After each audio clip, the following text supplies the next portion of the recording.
everybody. I'm Evie Roberts, and this is my podcast, Talking in the Dark. Welcome.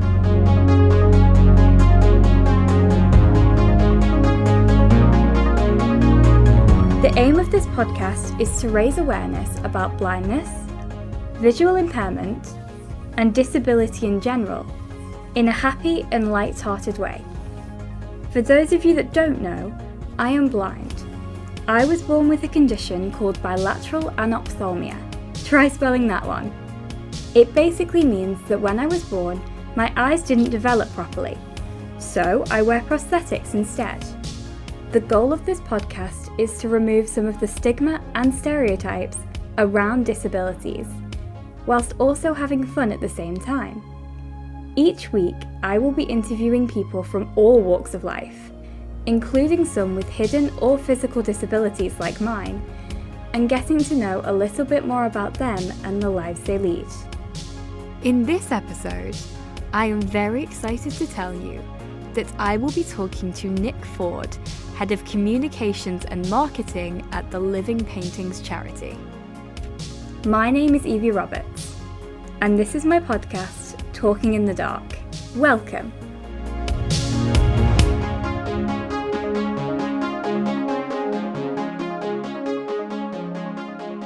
Hi Nick, how are you doing? I'm doing very well, thank you, Evie. How are you? I'm really good, thank you. How's your day going so far? It's good. It's been a really busy day. Lots of planning for exciting stuff's been happening today. Seen some new books in production. So yeah, really, really exciting day for us here. Ooh, that sounds cool. I would imagine that those sort of busy days, as well as being quite hectic, also are quite exciting because obviously it sounds like you've got some sort of new projects underway. So I imagine, as well as them being quite a little bit stressful, they're definitely exciting at the same time.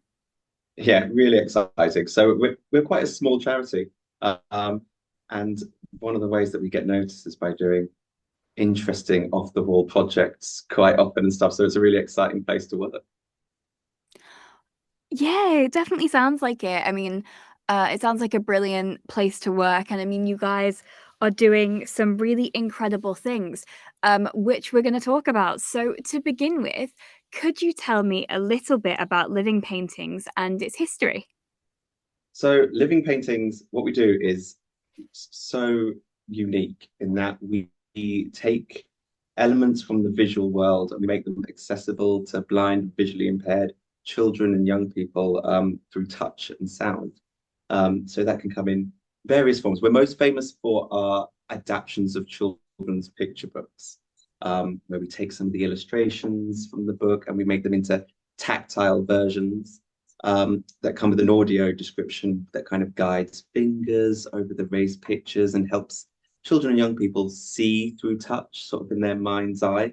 And if you think about how picture books especially work, there are kind of early experiences of reading, and the pictures and the words really need to kind of work together to help kind of kids understand what's going on in the story. And that's where that stream of our work comes in. It helps blind and visually impaired kids be able to access both elements of those. And as well as doing things that are linked to the national curriculum or interests, the natural world, history, taking kind of famous images from those realms and making them accessible in a sensory touch and sound experience for blind and visually impaired young people. And the way we started was really interesting. So our founder 35 years ago used to give lectures in art history. And one day she was giving one of these lectures and she noticed someone in the audience with a guide dog. And she sat there and she took the time that this person probably couldn't see what she was talking about. So a really early form of audio description we've got here is that she described in minute detail everything that was going on in that painting. And that man with the guide dog met her afterwards and said, "Thank you so much. No one's ever done that for me before. Can you record descriptions of other pieces of artwork for me?"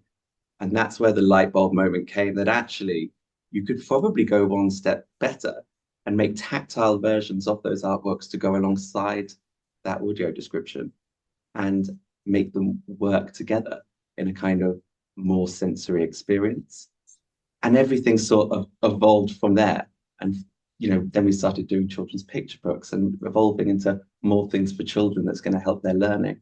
So that's sort of us in a nutshell, from like our beginnings to how we've evolved into what we are today. Oh, wow. I mean, that is, like you say, very, very interesting how the charity was set up, because obviously, maybe, if that hadn't happened and your founder hadn't, you know, had that experience at one of her lectures, there might not sort of be a charity out there like Living Paintings who are doing the work that you guys are doing. And it's so interesting that those things just happen to, happen to appear. It's almost like fate, isn't it? That there Yeah. was, that your founder had this experience and from that was able to create this charity.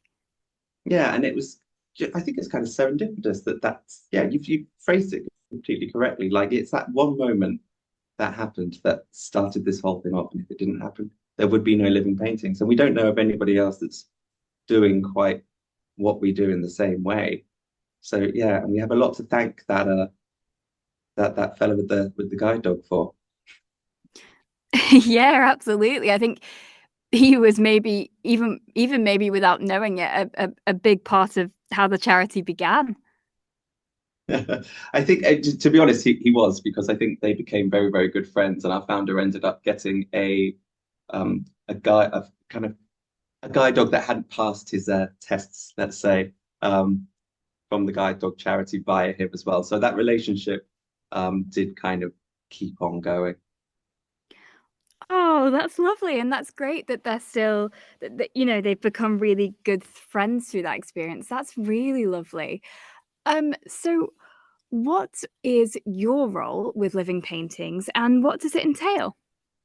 So my role is looking after the comms and marketing and public relations at Living Painting. So I joined about 3 years ago.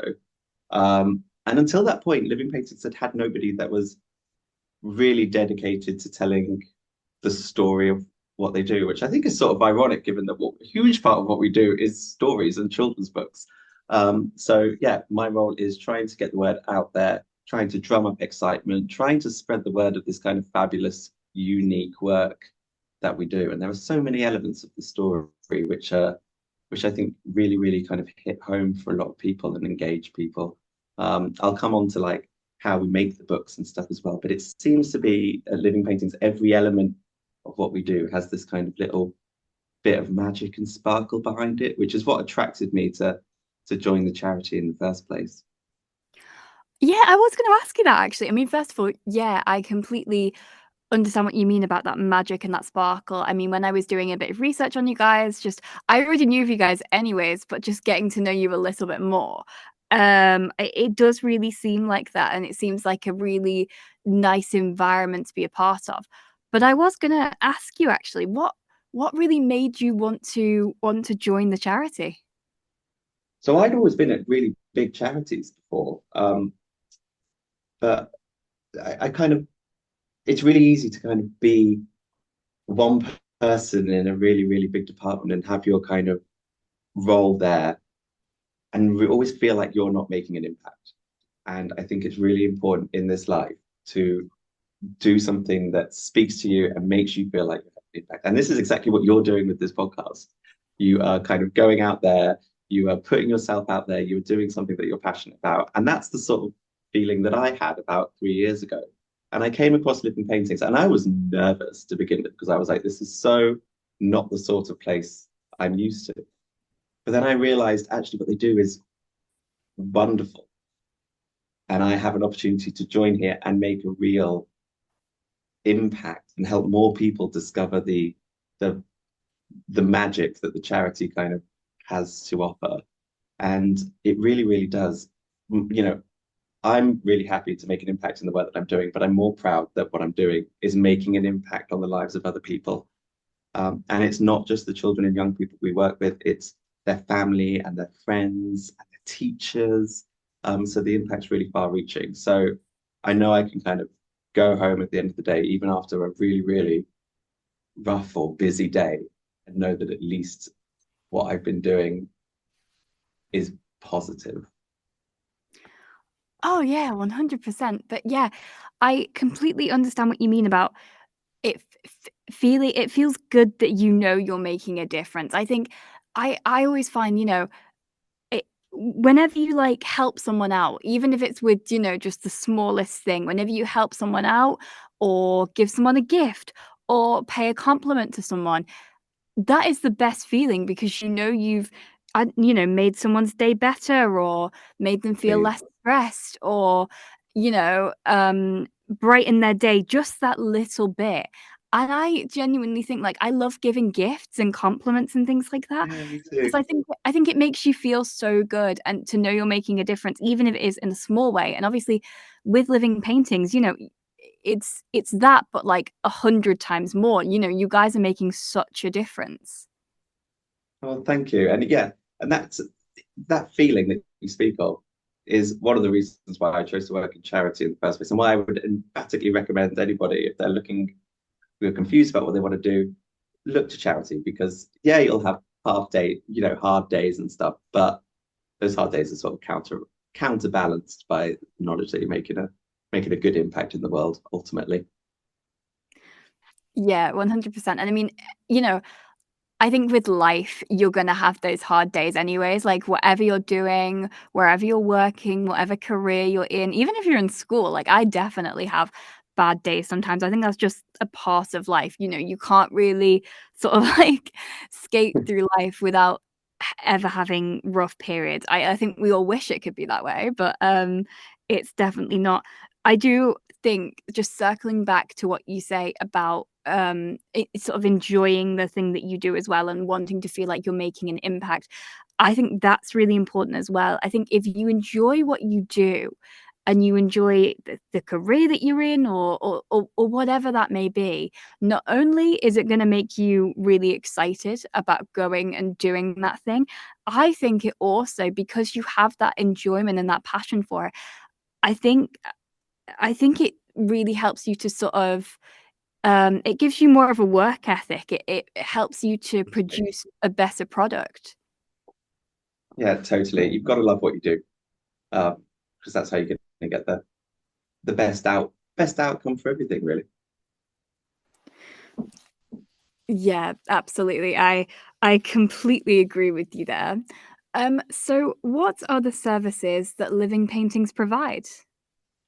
So, as I've already mentioned, we bring the kind of elements of the visual world, whether that's just pieces of art, things from the natural world, things to do with music, or picture books, which we're most famous for. We bring them to life, blind, visually impaired children and young people, and some adults as well.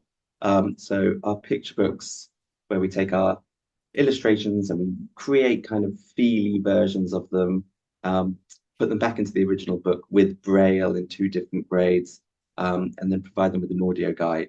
So they're amazing for kind of all sorts of purposes. They're amazing for one, helping blind and visually impaired children get a full experience of children's picture books and those early versions of, early reading experiences. But two, they're amazing for helping kids learn Braille, which is on the decline. But actually, it's a great skill to kind of continue to promote. Continuing to promote that element of quiet, independent, completely kind of shut off reading and stuff. So Braille is a great thing that we're still continuing to promote. But more than that, the other day I was speaking to a teacher, and they said to me, when I first got this book for people in my class, I think it was about 7 years old. Suddenly, the rest of the class swarmed around him.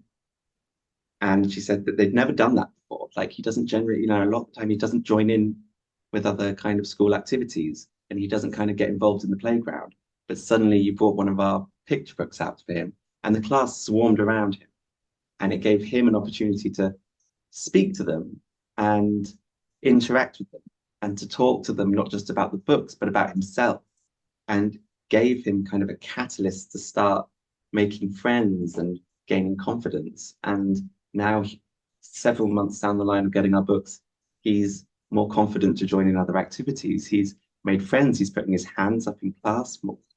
So, and I think that's one of the key things about our service is, yeah, we're all about making books and the visual world accessible, but the power of books in general to have such a far-reaching impact on so many areas of our lives are really kind of shown in what we do. And that story kind of really touched me.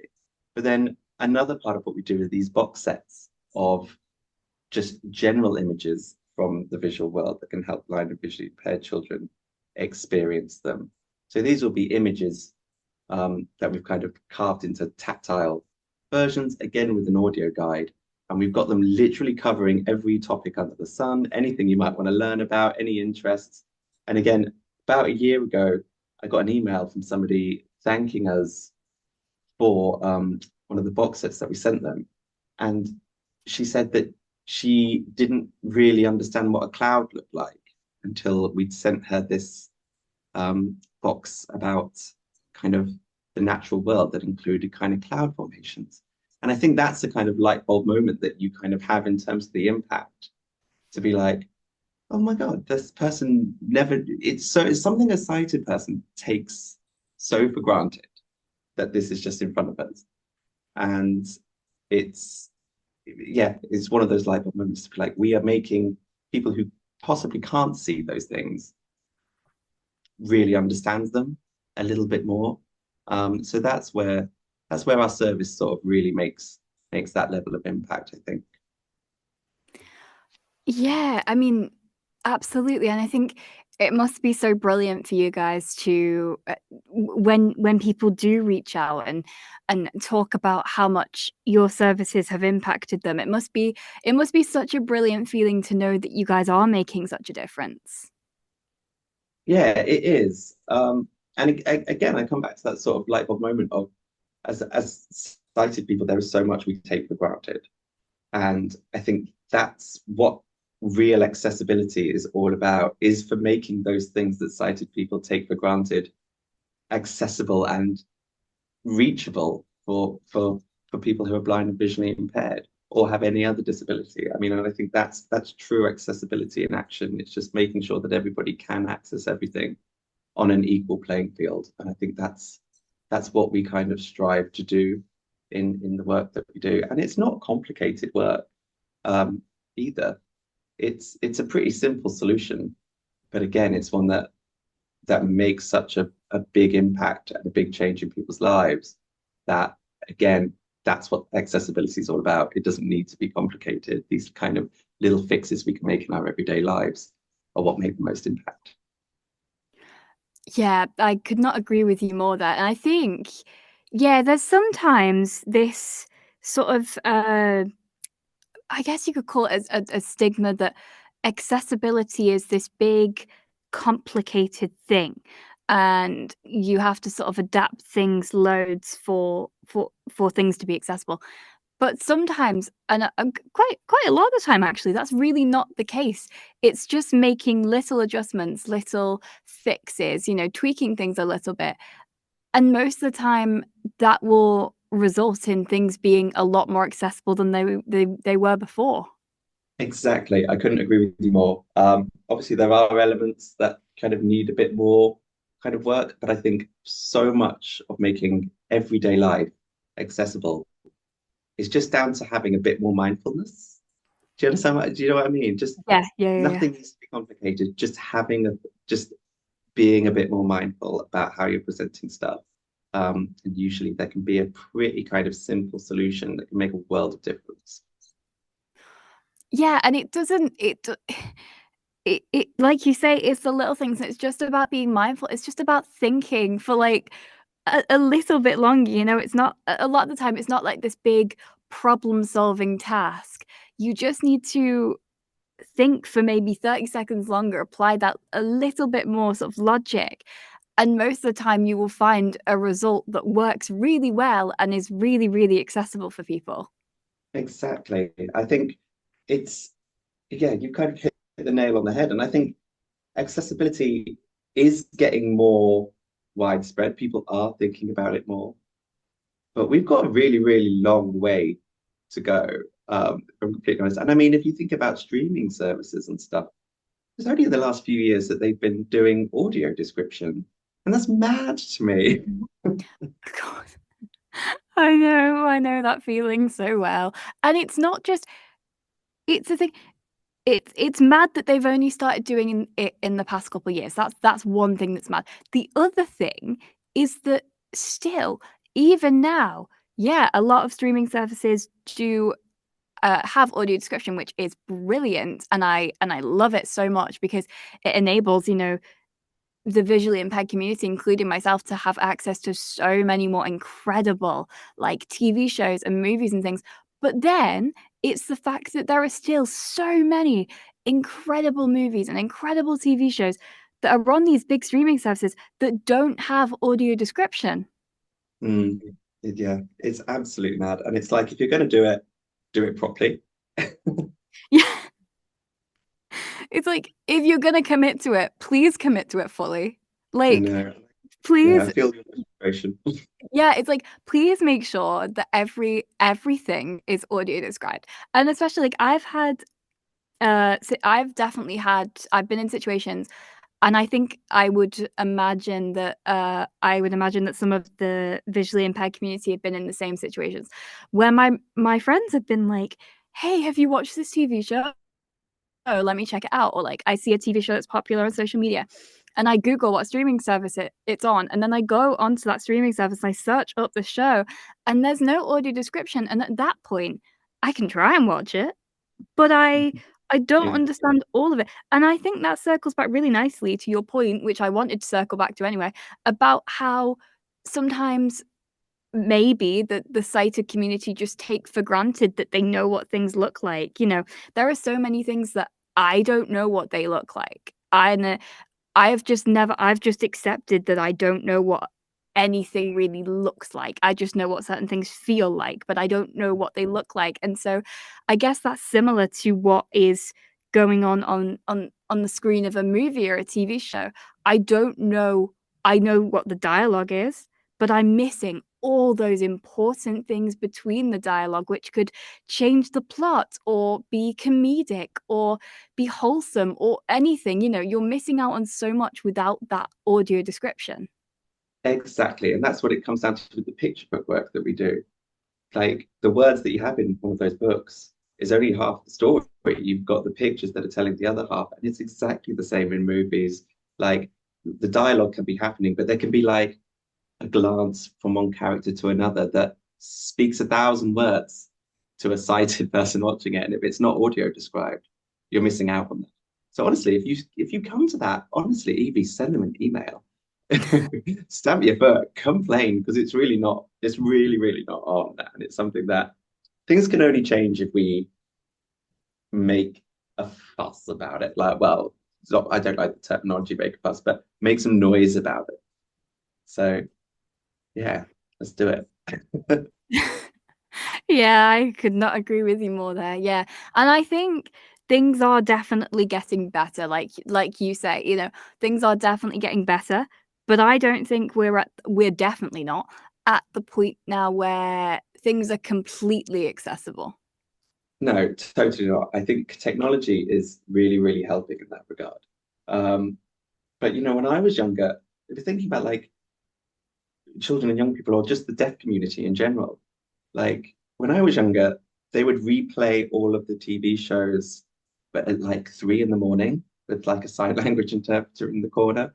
I mean, one, who's staying up until 3 in the morning? Two, you could video record it, but those things were really temperamental back in the day. So, technology in that respect and making that kind of area of work accessible at any point is doing really well. But it just really comes back down to the mindfulness that we were talking about of everyday life. Um, making sure that kind of packaging has braille on it. Some companies are doing that, some companies aren't. Um, Kind of making sure that everything can work with Navilens and things. It's kind of companies and people in general just need to be a bit more mindful that everything that they're doing is easily accessible for absolutely everybody. Yeah, I could not agree with you more. And yeah, packaging with braille on it. Some companies doing it, some companies aren't. But a thing I've been considering recently is the fact that if I see something with braille on it, my first reflex is to point it out to my mum or the other way around.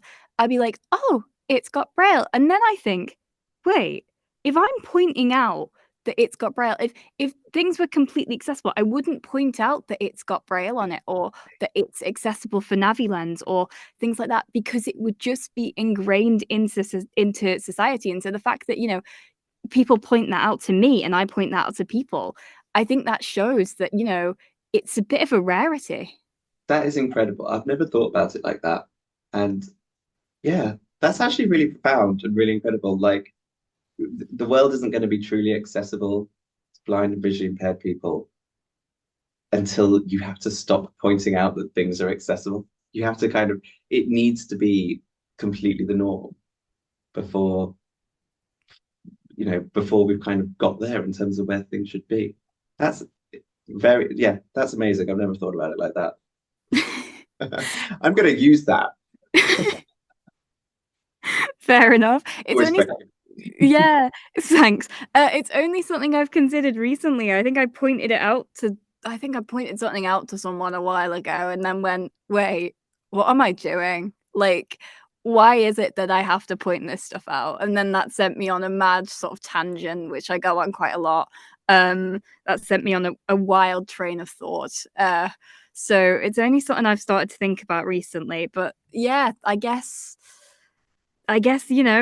it won't be fully accessible until we're literally not pointing it out at all. And I think that's what we want. We want sort of it to be so accessible that it feels completely normal to have braille on packaging, or it feels completely normal to always see audio description on movies and TV shows. And I think that's what we're sort of aiming for. Yeah, totally. It just needs to become totally normal. Yeah, absolutely. So, circling back to the work that living paintings do, can you talk me through how the tactile images are created? Yeah, so it's really interesting. If we take like a picture book example, what we'll do is we'll look at what we have in our library at the moment. We have about 210 picture book titles, with multiple copies of each one in our library at the moment. And we'll just look at sort of themes and stuff that are missing. Because one of the things we love to do is not just kind of put the books out there that like celebrities and stuff are writing, even though they're really, really fun, and we do that, but also think about how picture books can help children kind of learn and understand the world around them.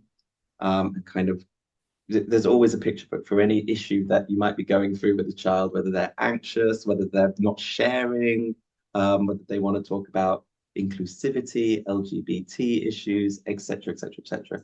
And then we'll contact a publisher and say, hey, we've spotted this book. We'd love to make it accessible to blind children. And what's incredible is that so many of them are like, hey, this is great. And I'm almost a little bit like, hang on, have you not thought about this? But luckily, they always say yes. So then what we do is we take some of the key pictures throughout the book, and we have volunteers who come in and we actually draw them up, and volunteer carves them into wood. So we've got all of these beautiful kind of wooden carvings of children's book illustrations downstairs in our office. They're stunning. And the guy who does it, his name is Len. He is, oh, I don't know if you'd like me to say his age. Maybe I just won't tell him I've been on the podcast. He's 89 years old, and he comes in 3 times a week and carves children's picture book illustrations for us out of wood. And then when they're done, we press them into like plastic sheeting. And then they're hand painted again by volunteers. Then they're inserted back into the original book. And then we overlay each page with plastic sheeting, which has the braille on. And why we do it on plastic sheeting is so everybody can still see all of the book that's underneath it. So it becomes a kind of experience that people can share. Then we approach normally a celebrity to come and do the audio guide for us. We've had some amazing celebrities read for us. So we've just had Imelda Staunton, who was Dolores Umbridge in Harry Potter, amongst loads of other things. Ethan Hawke, who was a really, really famous actor in the 90s, still is famous. It's a bit sad for me to say he's not famous anymore. Rochelle Humes, Giovanna Fletcher, Fern Cotton, loads of people. And they produce an audio guide for us that sort of helps, that kind of steers children's fingers over the tactile images, that kind of helps them build a picture in their mind's eye of what's going on. And then they describe the pictures throughout the rest of the book. So it's a really, really beautiful process that we go through. They then go into our library. Now, I've noticed I've been talking about our library quite a lot in this podcast, and I've not really explained. We're not like a physical library. Anybody can just join us, but we'll send the books to our members, to our schools, to our families, to our kind of teenagers that are using us. And then they just send them back to us, and then we send them out again. So it's like a big old cycle. So that's the story of how they each get produced. And if you go onto our Instagram, which is Living Paintings Charity, people lap up the kind of content that shows how these books are made. I think it's a testament to the kindness of people as well, because all in all, we have about, oh God, I wouldn't like to say how many volunteers, but it's definitely in the three figures who are helping us put these together. And they just do it out the goodness of their heart. Most of them are retired people who like something to do, who like to come in. And there's a lovely community feel when things are getting done and produced in the office. Wow, I mean, it's just such an incredible process, isn't it? And I mean, it's so amazing to have you talk about how it works. But yeah, I mean, I have noticed, I did have a look on your Instagram when I was doing research for you guys. And as I was scrolling, and I scrolled for quite a while, I did notice, I noticed that you guys do quite a lot of posts about the process, and I think it's such an amazing process. But one of the things I also noticed, and one of the things that you also mentioned, is just how important your volunteers are to you guys. Yeah, they're absolutely incredible. So I come into the office sort of once a week on a Wednesday, because I live quite far away from the office. And my favorite thing to do is to come up and speak to the volunteers. I usually film them doing some of their work, which they're not always thrilled about, but with a bit of a wink and smile, I can charm them into doing it before me. And just sitting and having a chat with them. And they've all got like incredible stories and incredible reasons for wanting to do it. Some of their lives have been touched by somebody who's close to them, who's got visual impairment. A lot of them are kind of in the local area, perhaps feeling a little bit isolated and want a kind of communal activity to do. And I think there's a bit of the kind of, a bit more of that poetry, a bit more of that magic and sparkle that I've spoken about living paintings, because it's these generally older people who are coming in, giving up their time, giving up their skill sets to create something for the younger generation and to make their lives a bit better. And I think that's where there's a little bit of magic in that.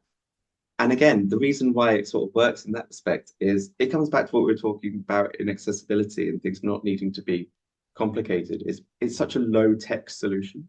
Like there's hardly any technology that touches the process that we do in creating the books. So it's perfect for that sort of generation to get involved in. But it also kind of is a testament to that conversation we were having, where accessibility doesn't need to be overcomplicated. Actually, sometimes the simplest solutions are the best ones.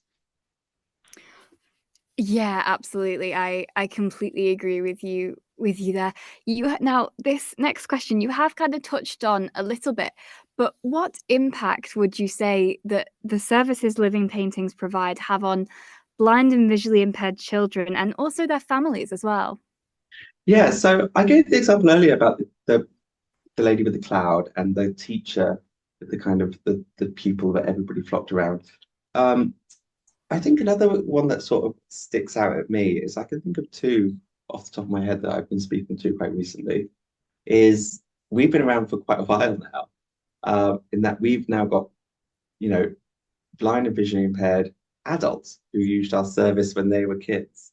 And actually, beyond our books helping blind and visually impaired children, they're actually helping blind and visually impaired adults read picture books with their own sighted children now, in terms of that they can have an activity they can do together. And I'm a parent myself, relatively new, and I can't imagine what it would be like to not kind of read with my daughter because it's something that's really, really important to us. And the fact that we can make that happen now, that we can kind of give our picture books to a blind mum and she can experience that with her children and experience that really, really important bonding moment, but important in so many ways is really special. And it comes down to the impact of it is not necessarily just on the person who the books are created for. It's, very, very far reaching beyond that. So I think that's another example of where our impact kind of spreads a little. We're full of just interesting stories. And sorry, I got a bit like, ugh, when I was talking about mums there, because obviously I'm a relatively new parent. Sorry. But yeah, hugely, hugely important and impactful. And we do an impact report every year. And I can remember when I first started at the charity, seeing these like huge figures that are like 99% of members have improved well-being. 98% of members are kind of more competent in socializing. And I have to admit, I was a little bit like, oh, like they're big numbers. Uh, but now actually seeing the impact that they can have and understanding that it's not just about the accessibility, it's about making books and learning accessible to everyone. You can really see, oh my God, that is absolutely true. It's really incredible. Yeah, I couldn't agree with you more. I think just sort of going back there to what you were talking about, sort of, blind and visually impaired parents having that sort of bonding moment with their children. And I mean, that's so special. I mean, if I flash back to my own sort of younger years, I remember when I was little, like I like pretty much every night, I think there were very few nights where we didn't. My mum would read me a bedtime story, and like it was our routine. Like if to the point where I loved these like bedtime stories so much, to the point where if we didn't have any books, I would persuade her to like make up stories and stuff because I just needed that bonding moment. I loved that sort of bedtime story. And obviously when I was very young, we started with smaller books, and as I got older, we started getting chapter books, and we'd read a chapter a night, or if I was lucky, two chapters.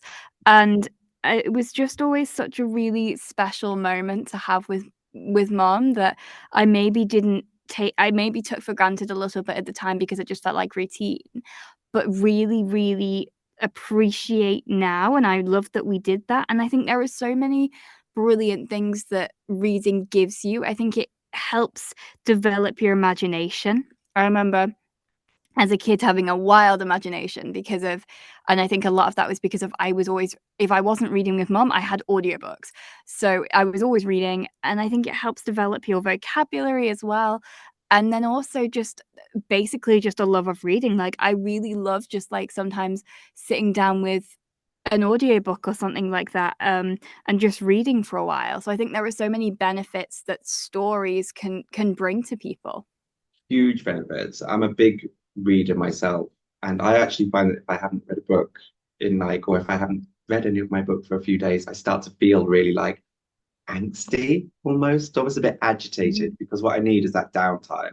Because when you've got a book, whether it be an audio book or a book you're reading physically, it's a kind of shutting yourself out from everything else. You've got your mind concentrating on something else, and it's a little bit of an escape from whatever's going on.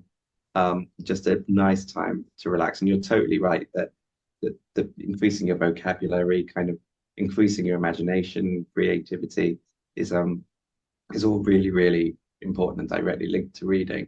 And I think I was watching an interesting Instagram um, today that was kind of explaining how a kind of precursor to kind of academic success is actually hugely to do with the books that you were reading as a child. And it's interesting when you say you took for granted like times spent with your mum reading books and stuff. I'll tell you what, your mum never took that for granted, because now as a new parent that reads that to my daughter, I savor those moments, and I can guarantee your mum did the same. Yeah, I think it was just like such a part of our routine when I was younger. Like I didn't even I didn't even think about it. Like my bedtime routine was like, brush my teeth, get my pajamas on, story. Like it was that much of it was that much of our routine. And I always really enjoyed it. But I think it's older and also that, my mind's developed a lot more that I really appreciate the the sort of power of that and the fact that, I just got to spend those moments with her, and I think I made so many memories when we did that. But I do agree with you. I think reading is such a great thing, especially when you've had like a bad day or a bad week or life's just not going great. Like just being able to escape and slip into sort of almost another world Yeah, um through a book. It's like a sort of portal into sort of another world where you don't have to worry about the things that are currently going on. I think that's so powerful. yeah, totally. Yeah, I mean, I think reading is one of my favorite things to do. And I think it is a very important thing. I think it is a very important thing to do. So what would you say have been some of Living Painting's highlights over the years? Oh, there have been so many, but I think the most recent one, and it was huge for us, was the King's Coronation. So it all started that one day we all came to work. They were starting to talk about the coronation, and we were all having a gossip at work. And we were just like, I wonder what people will be wearing. I wonder what will happen.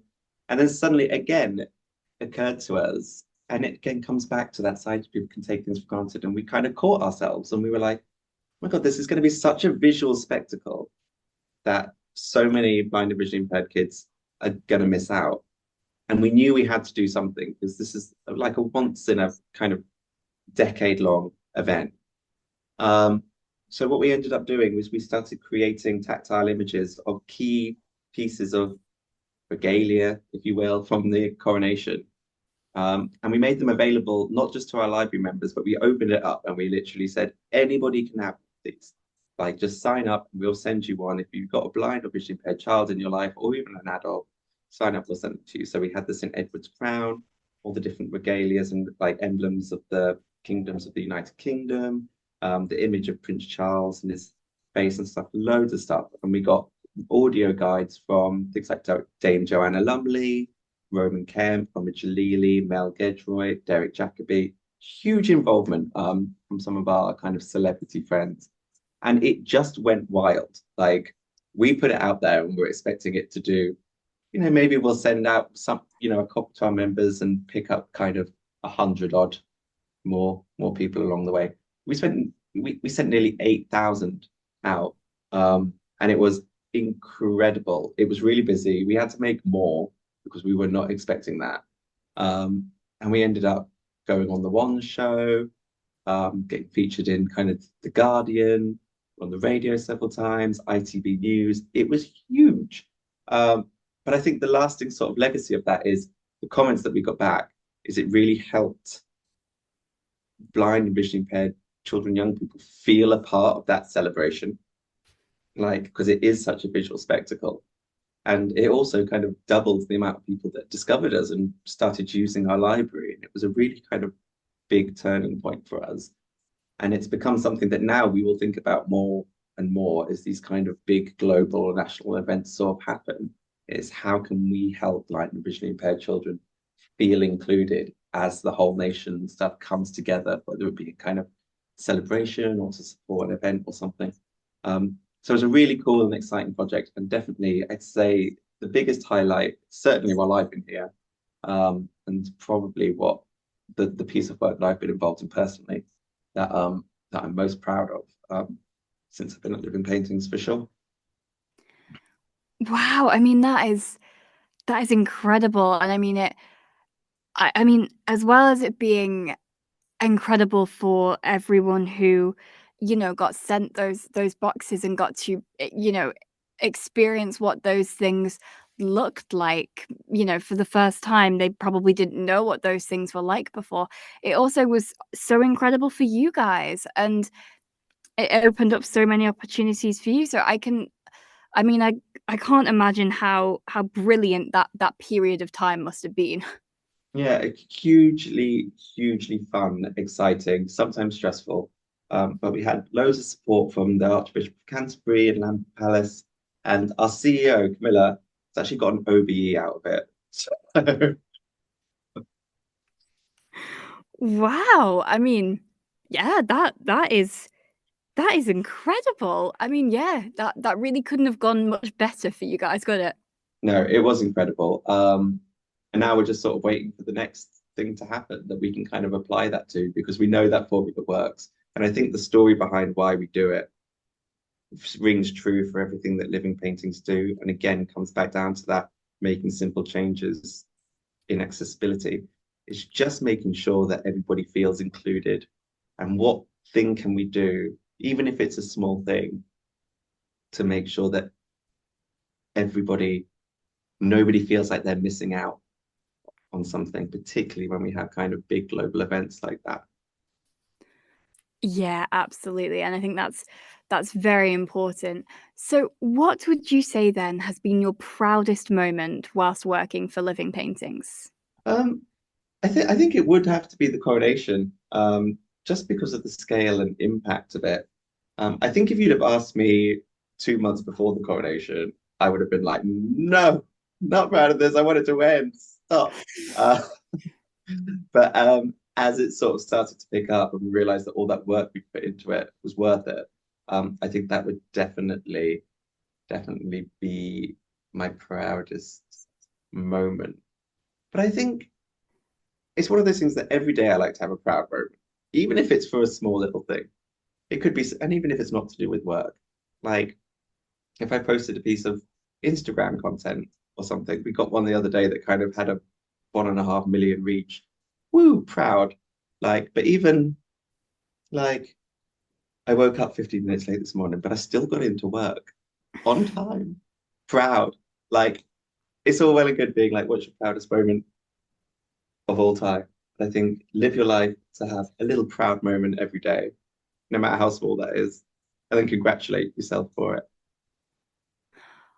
Oh my gosh, I love that so much. I mean, first of all, yeah, I can totally see why the coronation and all, even though it had loads of work that went into it and it was probably quite tiring at the time, why that would be your proudest moment. But I love that, and that's something I've never really thought about before, think having a little thing that you're proud of for each day because I think there are so many I think in life we're always kind of working towards and we always think about the big things, the big sort of stepping stones of life. But in between those stepping stones are so many little things that we don't really think about and so many little things that we do without really and so many things that we accomplish, but because we don't see it as a big deal, we don't go, "Oh yeah, Exactly. I just. And I those little things are like the build-up of your existence. The big things happen every now and then. You could be like, whoa. But the little things are the build-up of your existence, whether you're a person, whether you're an organization. And it's really important like almost every single day to just be like, what what am I proud of today? What's gone well? And it kind of really teaches yourself sort of gratitude and it feels good. It does feel good, but yeah, I that's something I've never really thought about, but yeah, there are so many sort of little things that you just do and you go, "Yeah," and you don't think, "Oh, I did great there." Because 'cause you're only thinking about the bigger things in life. There's probably things we do every day. There's things we accomplish every day, tiny little challenges that we overcome every day, and we just don't even think about them. But I think that's such a great mindset to have of sort of picking something to be proud of each day because there definitely will be something. Yeah, always. Even if it's the tiniest thing. Like I said, for today, it was me not getting into work late despite sleeping in. Very proud of myself for that. Hey, that is something to be proud of. I'm impressed. Yeah, I don't think I could do that. That is something to be proud of. Um, so what would you say are some of the aspirations for living paintings for the future? So, really interesting question. I think you mentioned earlier chapter books. So many chapter books, you think about things like the Roald Dahl chapter books and stuff, um, have pictures in them. And one of the things we're kind of thinking about at the moment is how do we translate what we do with picture books into chapter books? And we're not quite sure how to get there yet, but it's essentially thinking how do we move people on from the chapter books who perhaps still want the picture books, sorry, who perhaps still want to stay in the realm of literature and not move on to the box set side of things. How do we keep them engaged? And similarly, thinking about how we can really help babies and toddlers. So our picture books are great for parents who are trying to engage, blind and visually impaired babies and toddlers with books. But is there more that we can be doing? Is there something else that we can do to kind of help that age group? So I think one of our key aspirations at the moment is really breaking down the age groups of who we work with and really trying to be laser focused on what we can do that's best going to support each of those people. And we've got some really exciting projects in the pipeline. We're trying to make 1,000 new copies of books to put on our shelves every year to try and meet demand, which is growing hugely. We've never been as busy in our production rooms, but that's really, really lovely to see. And we did it last year. No reason we can't do it again this year. And we're just about to kind of launch a really exciting collaboration with the publisher. And I said earlier that when we speak to publishers, sometimes we're a bit like, they don't know about us. And we're like, how have you not thought from publishing picture books, how inaccessible this is? We finally had a publisher, Simon & Schuster, start funding our work. So literally, they come to us with a book that they've got and say, we'll pay for you to do this. And this is huge news for us. And I think this is something that we want to do more of. We want the publishing industry to come to us rather than us to have to go to them. And that comes back a little bit back around to us being like, accessibility becomes the norm, right? As soon as the publishing industry start coming to us whenever they're publishing a book and saying, this needs to be accessible to blind and visually impaired kids, that's when, from our perspective, the publishing industry have got it and have got accessibility like up on their agenda. Oh yeah, absolutely. I mean, that's such an incredible milestone. And yeah, I think that really highlights accessibility, and that really represents that things are going in the right direction. Particularly by the sounds of it in the publishing industry. But yeah, I mean, chapter books, I mean, that sounds so exciting. And obviously, yeah, it will require a lot of thought because, chapter books are much bigger than picture books. But that sounds like such an exciting goal and such an exciting project.